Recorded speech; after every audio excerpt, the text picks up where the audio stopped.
तर का म्हणता बुट्टीपूरची वाटते सकाळी सकाळी आलो कॉलेजमध्ये. मला तेवढ्यातच समजलं नाही पोरगी का करते तिथं. मग तेवढ्यातच मग ब्रेक वगैरे तेवढ्यातच मित्राला टाइम सांग म्हटलं तर घड्याळ बंद होती. पाच आलं बंद घड्याळ घालते. मग पोट्टे मध्ये ब्लॉक मध्ये घेऊन ते ब्लॉक मध्ये घेतलं. बाथरूमच्या नळपान झाला का वरत आली. मग सुट्टी वगैरे झाली. निघालो घराकडे जायसाठी. मग संकेतनं आपली हायबुसा काढली. निघालो घराकडे जायसाठी.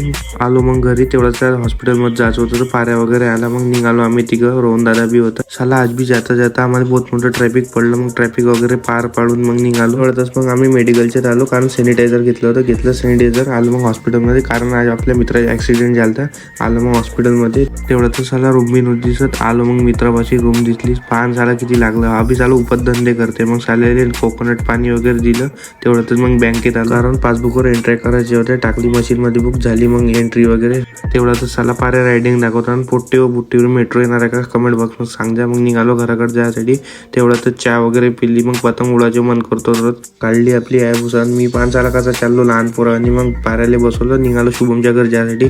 वरता आलो तर बंब पतंग उडवत होते. मग हे पोट्टे वानस आले का म्हणे ब्लॉकच्यात नको घेऊ म्हणे. साला बेज्जती होते म्हणे. तेवढाच पेट्रोल पंपावर आलं. साला गर्दी पण फाटून चार्ज झाली. मग पेट्रोल वगैरे भरलं. भेटू नेक्स्ट ब्लॉक मध्ये.